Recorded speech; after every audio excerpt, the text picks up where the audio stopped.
Good morning students. आज मैं आपको नया सबक खुदा के नाम ख़त पढ़ाने जा रही हूँ। ये खुदा के नाम ख़त एक लोक कहानी है। कहानियाँ जो सुनी सुनाई होती हैं, इसी तरह की एक कहानी है जिसमें अक़ीदा बताया गया है एक इंसान का, कि खुदा के ऊपर उसका कितना अक़ीदा है, उसका ईमान कितना पुख्ता है।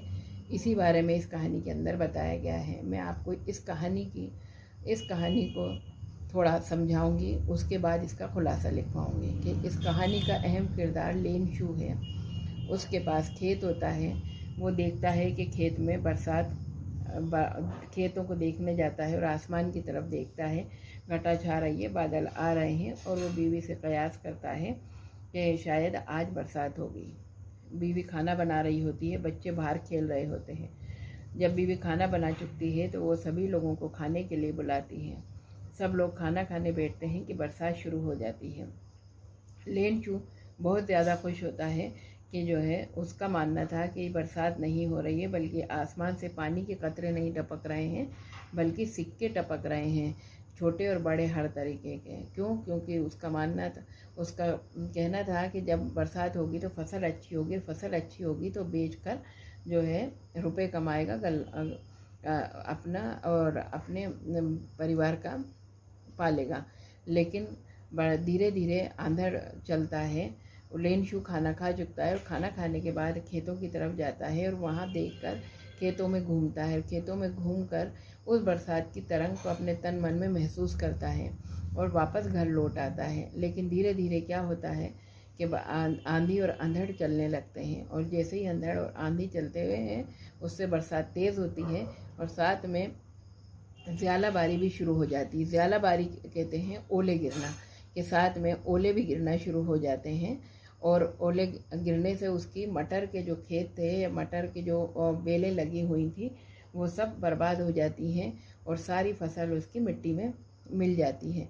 जब बरसात ख़त्म होती है तो लेन शू बहुत उदास होता है, देखता है और अपने परिवार से कहता है कि इन ओले से या इन ज़्यालाबारी से इतना नुकसान हुआ है, इतना नुकसान अगर टिड्डी दल भी आ जाता है, टिड्डियाँ भी इस फसल को खा लेती तो भी इतना नुकसान नहीं होता जितना इस ज़्यालाबारी से नुकसान हुआ है। और वो एक ख़त खुदा के लिए नाम लिखने का सोचता है। उसका अक़ीदा इतना मजबूत था कि अल्लाह ताला से अगर मैं इल्तिजा करूँगा या अल्लाह ताला से कहूँगा तो अल्लाह ताला जो है मेरी बात को सुनेगा और मेरी मदद ज़रूर करेगा। क्यों? क्योंकि अब मेरे परिवार भूखे मरने के कगार पर है, अब तो गल्ला भी नहीं हो पाएगा साल भर का। तो वो खुदा के नाम एक ख़त लिखता है और ख़त में लिखता है कि मेरा सारा असासा ख़त्म हो गया है, मैं बर्बाद हो गया हूँ, अब मेरे पास कुछ नहीं है। मेरे परिवार को पालने के लिए मुझे 100 रुपये की अशद ज़रूरत है और आप मेरी मदद करिए। और ख़त के ऊपर ख़त खुदा को मिले लिख कर वो ख़त को बंद करता है और डाक खाने में बॉक्स के अंदर ख़त को डाल देता है। जब वो डाकिया ख़त को छांटता है अलग अलग पहुंचाने के लिए, तो वो इस खुदा को मिले ख़त को देखकर हैरान होता है, क्योंकि इस पते पर उसने कभी ख़त को नहीं पहुंचाया था। वो पोस्ट मास्टर के पास जाता है और सब पूरी कहानी बताता है। सभी लोग जो हैरान होते हैं और सब लोग पहले हंसते हैं। उसके बाद जो है पोस्ट मास्टर बड़ा नरम दिल का इंसान होता है। वो ख़त को फाड़ता है और पढ़ता है। उसके बाद उसने इरादा किया कि किसी शख्स ने इतने अक़ीदे के साथ जब अल्लाह ताला से गुजारिश की है तो वो सोचता है कि हमें इस शख्स की मदद करनी चाहिए। वो अपने सारे ही लोगों से कहता है, जो भी पोस्ट ऑफिस में काम करते हैं, कि हमें इस इंसान की मदद करनी चाहिए और सबको चंदा इकट्ठा करना चाहिए। सभी लोग चंदा इकट्ठा करते हैं और चंदा इकट्ठा करने के बाद एक अच्छे साफ़ लिफाफे के अंदर रख कर और एक ख़त उसमें डालकर इसको उसी के पते के ऊपर, लेन शू के पते के ऊपर रवाना कर देते हैं। उसके बाद अगले इतवार के दिन वापस लेन शू पोस्ट ऑफिस गया और वहाँ जाके उसने पूछा कि मेरे नाम का कोई ख़त तो नहीं आया है। पोस्ट मास्टर ने उसे वो लिफाफा हवाले कर दिया। लेन शू बड़ा खुश हुआ और आगे जाके वो उस लिफाफे को खोला। खोलने के बाद जो है उसने रकम गिनी। रकम गिनने के बाद बड़बड़ाने लगा और वापस जो है पोस्ट ऑफिस की खिड़की पर आया और वहाँ से लिफाफा एक कागज़ कलम मांग के वापस से ख़त लिखने बैठ गया। और उसने दोबारा से ख़त लिखा, टिकट लगाया, टिकट चिपकाया और वापस से उसको पोस्ट ऑफिस के डिब्बे के अंदर डाल दिया और बड़बड़ाता हुआ चला गया। पोस्ट मास्टर उसकी सारी हरकतें देख रहा था। जब वो लेटर डिब्बे में गिरा तो डाकिये ने जल्दी ही उसे निकाला और वापस उस खत को पढ़ा। खत में लिखा था, या रब्बी कि तूने मुझे जितनी रकम मैंने मांगी है उतनी रकम तूने मुझे मैंने जितनी रकम मांगी थी उतनी रकम मुझे नहीं मिल पाई है और मैंने 100 रुपये तलब किए थे लेकिन मुझे 70 रुपये ही मिले हैं। तेरे ख़जाने में तो कोई कमी नहीं है, तूने तो मुझे पूरे ही रुपए भेजे होंगे लेकिन मुझे पैसे कम मिले हैं, तो इसलिए मुझे जो बचे हुए रुपए हैं उनकी भी अशद ज़रूरत है, तो तू मुझे या रब्बी पूरे पैसे भेज दे।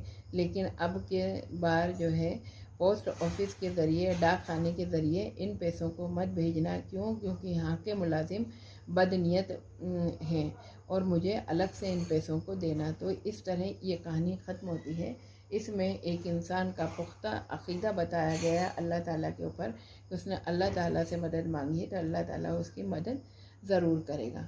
अब मैं इसका आपको ख़ुलासा, ये कहानी मैंने आपको एक्सप्लेन कर दी है, अब मैं आपको इसका ख़ुलासा लिखवाऊंगी और उसके बाद इस कहानी के सवाल जवाब लिखवाऊंगी। चलिए अब हम पढ़ते हैं सबक का ख़ुलासा। अभी मैंने आपको एक्सप्लेन करके पूरी कहानी समझाई है कि खुदा के नाम ख़त में क्या कहानी है। अब मैं उसका ख़ुलासा लिखाने जा रही हूँ, इसको आप अपनी कॉपी में नोट करिए। खुदा के नाम ख़त। कहानी में खुदा पर एक किसान के पुख्ता यकीन को इस ढंग से पेश किया गया है कि उससे इंसान दोस्ती की तस्वीर हमारे सामने आ जाती है। नेक्स्ट पैराग्राफ में लिखिएगा, इस कहानी में एक किसान लेन शू है। ये मैंने आपको बताया था, इस कहानी का मेन किरदार क्या है, लेन शू है और इसके बीवी बच्चों की दिलचस्पी कहानी को पेश किया गया है। बीवी बच्चों की दिलचस्प कहानी को इसके अंदर पेश किया गया है। लेन शू को अपने खेतों के लिए बारिश की सख्त ज़रूरत है ताकि खेती की जा सके।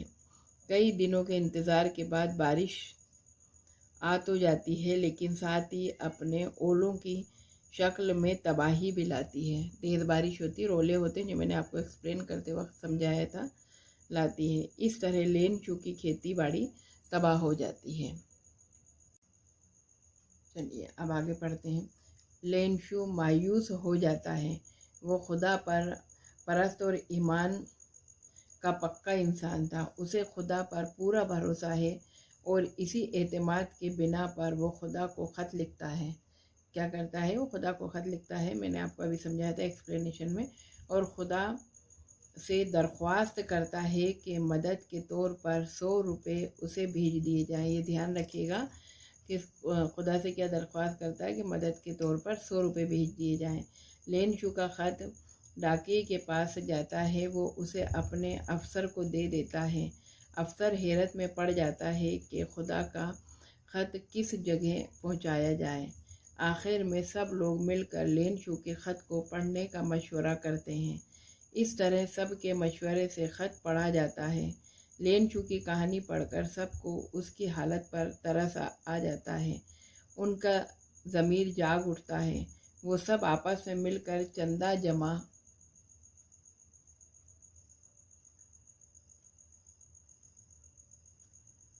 करते हैं ताकि लेन शू की मुसीबत के वक्त कुछ मदद कर सकें। इनकी कोशिश के बाद 70 रुपये ही जमा हो पाए। वो 70 रुपये लेन शू को भेज देते हैं, लेकिन लेन शू पैसे लेकर खुश नहीं होता बल्कि नाराज़ हो जाता है और खुदा को दूसरा ख़त लिखता है जिसमें ताकीद करता है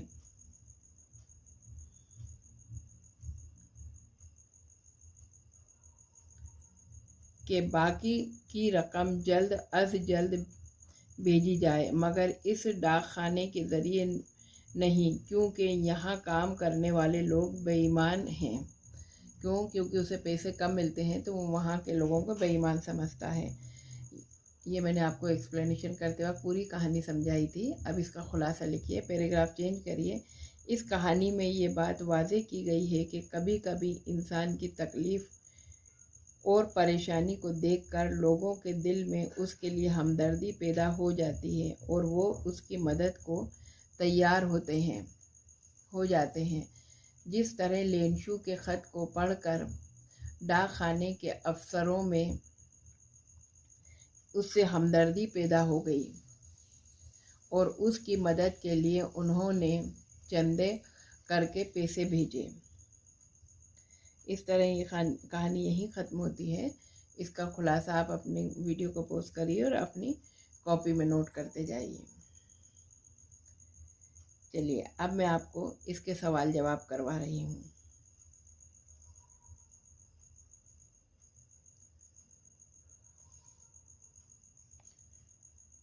पहला सवाल है, लेनशू ने बीवी से क्या कयास आराई की? लेनशू ने बीवी से क्या कयास आराई की? जवाब, लेनशू ने बीवी से बारिश होने की कयास आराई की। लेनशू ने बीवी से बारिश होने की कयास आराई की। नेक्स्ट सवाल है, लेनशू बारिश में खेतों की तरफ क्यों गया? लेनशू बारिश में खेतों की तरफ क्यों गया? लेनशू बारिश में खेतों की तरफ इसलिए गया कि बारिश से पैदा होने वाली तरंग को अपने तन मन में रवां दवां देखें, वो बारिश का सारा मंजर अपनी आँखों से देख सकें। नेक्स्ट सवाल है, ज़्यादा बारिश से क्या नुकसान हुए? जवाब, ज़्यादा बारिश ओले गिरने से गल्ले के खेत का सत्यानाश हो गया, दरख्तों से पत्ते झड़ गए, मटर की बेलें और पौधों के ताज़ा फूल टूटकर बिखर गए। सवाल फोर्थ, लेनशू ने खुदा के नाम खत में क्या लिखा? जवाब,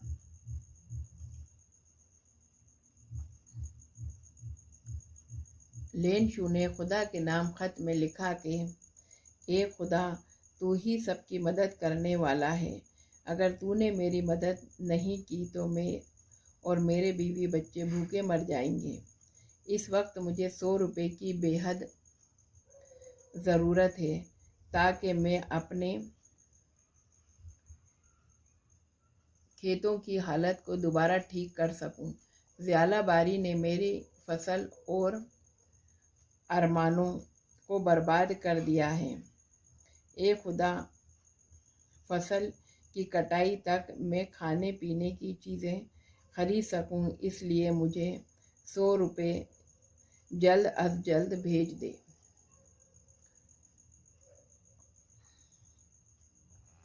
उम्मीद करती हूँ सवाल आपको समझ में आ गए होंगे। नेक्स्ट सवाल है, लेनशू ने लिफाफे पर क्या पता लिखा? जवाब, लेनशू ने लिफाफे पर ये अल्फाज लिखे, ये ख़त खुदा को मिले। ये ख़त खुदा को मिले। नेक्स्ट सवाल, पोस्ट मास्टर ने लेनशू का ख़त पढ़ने के बाद क्या किया? पोस्ट मास्टर ने लेनशू का ख़त पढ़ने के बाद क्या किया? जवाब, पोस्ट मास्टर ने लेनशू का ख़त अपने अफसर को दिया तो वो उस पर लिखे पते को देखकर हैरान हो गया। आखिर में सब ने मशवरा करके लेनशू का ख़त पढ़ा। ख़त पढ़ने के बाद सब लोगों ने चंदा जमा किया। सबकी कोशिश के बावजूद वो 70 रुपये ही जमा कर पाए। वो जमा रुपयों को डाक खाने की मारिफत लेनशू को भेज देते हैं।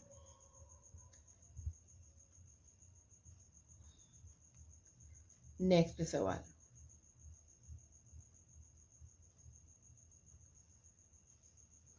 लेनशू ने पहले ख़त का जवाब मिलने के बाद दूसरे ख़त में खुदा को क्या लिखा? लेनशू ने पहले ख़त का जवाब मिलने के बाद दूसरे ख़त में खुदा को क्या लिखा? जवाब, लेनशू ने दूसरे ख़त में लिखा कि जो रकम मैंने तलब की थी वो मुझे पूरी नहीं मिली। क्या? लिखा कि जो रकम मैंने तलब की थी वो रकम मुझे पूरी नहीं मिली, सिर्फ 70 रुपये ही मुझे मिले हैं। वो खुदा को ताकीद करता है कि बाकी की रकम जल्द अज जल्द भेजी जाए, मगर इस डाकखाने के ज़रिए नहीं, क्योंकि यहाँ काम करने वाले लोग बेईमान हैं। ये सभी सवाल जवाब मैंने आपको करवा दिए हैं। सबक का खुलासा भी अपना पूरा हो चुका है। उम्मीद करती हूँ कि वीडियो आपको अच्छा लगा होगा। आप वीडियो को लाइक करना और शेयर करना नहीं भूलें और चैनल को सब्सक्राइब ज़रूर कर लें। बेल आइकन के बटन को भी दबाएं ताकि आपका आने वाले वीडियो का नोटिफिकेशन वक्त वक्त पर मिलता रहे। खुदा हाफिज़।